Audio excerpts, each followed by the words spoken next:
Hey everybody, welcome to my channel. I'm Dr. Perkins, a board certified OBGYN, and today we are talking about what should I eat to lose weight with PCOS. So I know you're excited about our conversation today because you probably have PCOS and you've probably been struggling, but I'm here to offer you some assistance today. So we'll talk about key dietary principles to follow if you'd like to lose weight with PCOS. I'll give you some tips for eating out, and I'll give you some tips for how to monitor your progress as far as losing weight with PCOS.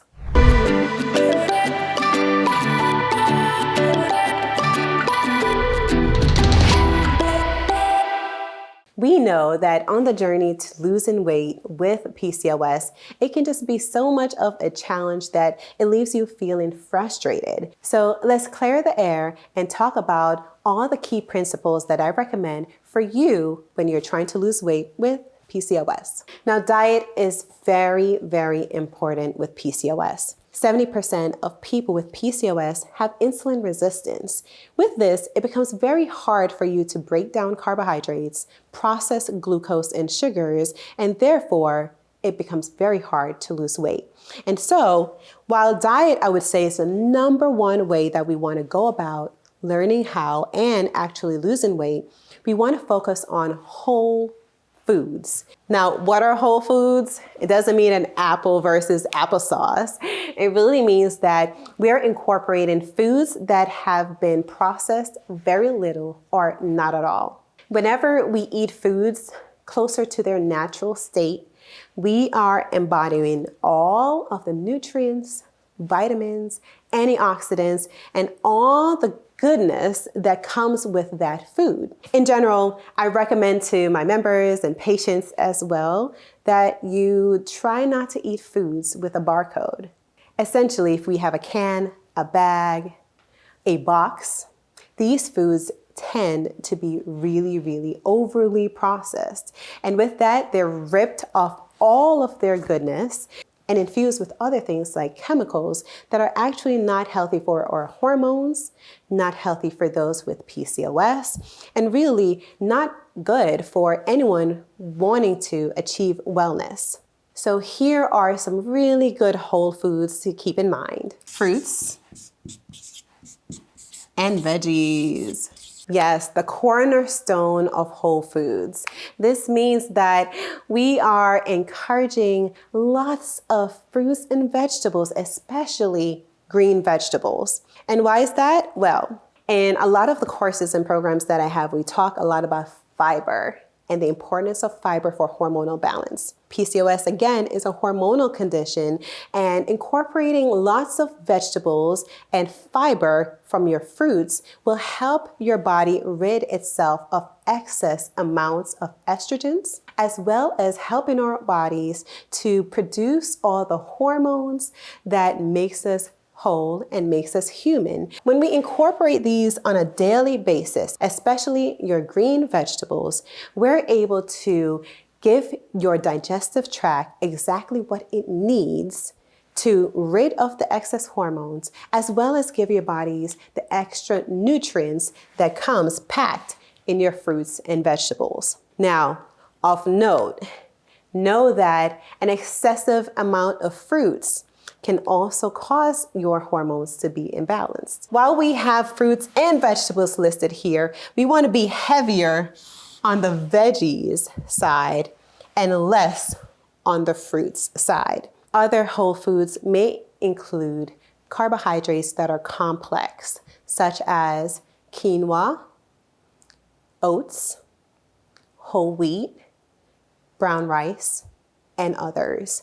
It's important for you to have carbohydrates just as much as you would have your proteins as well as your fats. The second tip that I have for you is to have low glycemic foods. Low glycemic foods mean foods that are slowly entering your digestive system. Now, when we eat, we start to break down foods in our mouth by chewing. The food gets into our tummy and mixes with acid and everything that is needed to break it down. And then the broken down smaller forms of the foods that we eat then enter into our bloodstream. Whenever we have high glycemic foods, these foods enter into your bloodstream within a few minutes. So you eat it, it gets into your stomach, gets into your blood right away. As soon as it gets into your blood, your insulin spikes and gets really high, trying to get this high amount of sugars out of your blood and into your cells. This is not good. This is actually quite dangerous. This is bad for people with PCOS, and especially bad if you're trying to lose weight. So therefore, you'd like to focus on low glycemic foods, foods with a lot of fiber, foods that have a lot of grains incorporated, lots of berries. So if we had to choose the best types of fruits to have, you'd stay on the side of berries more so than grapes or pineapples or even apples, even though they're all beneficial to our health. But when you're really trying to monitor your carbohydrates, your insulin, and with PCOS, it's best to stick with berries more so than the other fruits. Lastly, but probably most important, is having balanced meals. Having balanced meals is probably one of the most important things that you can do in trying to lose weight with PCOS. Every meal that you have should have a combination of carbohydrates, protein, and fats. Now, I can tell you that a lot of patients will say, well, Dr. P, for breakfast, I have a bowl of cereal usually, and then I have a snack with cheese and crackers. My number one goal usually is to help you get on track to balance your hormones and lose weight. It is never recommended that you have carbohydrates without protein. This is a setup for failure. You want to eat your carbs with protein as well. So your breakfast, the most important meal, if you ask me, for the day should be more protein than it is carbohydrates. So let's get rid of some of those excess sugars and the cereals, or at least choose a better form of them so that we can have a balanced meal for breakfast, lunch, and dinner. Now, if you're on the go and you're just like, well, I can't really have a balanced meal, here are some tips that may help you with takeout.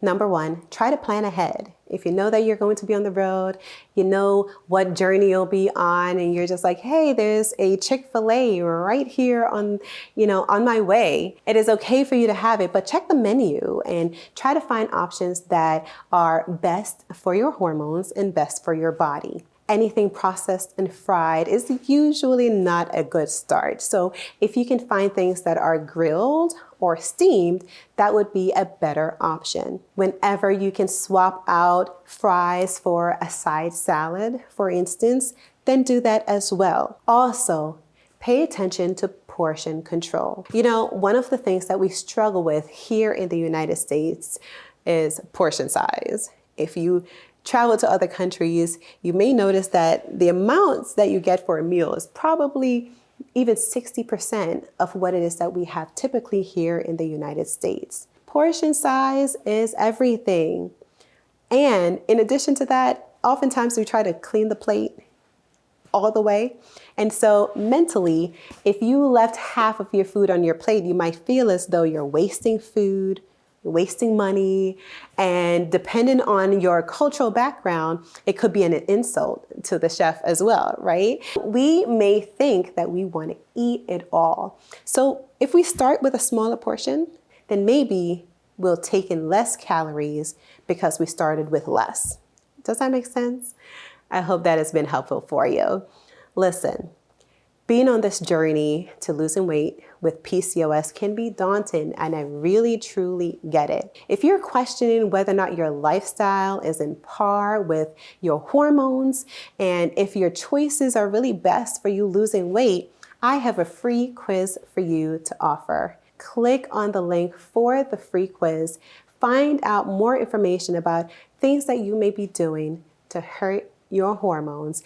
And now let's start on a journey to transform your life together.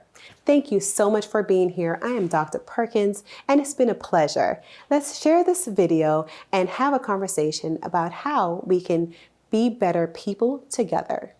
Thank you.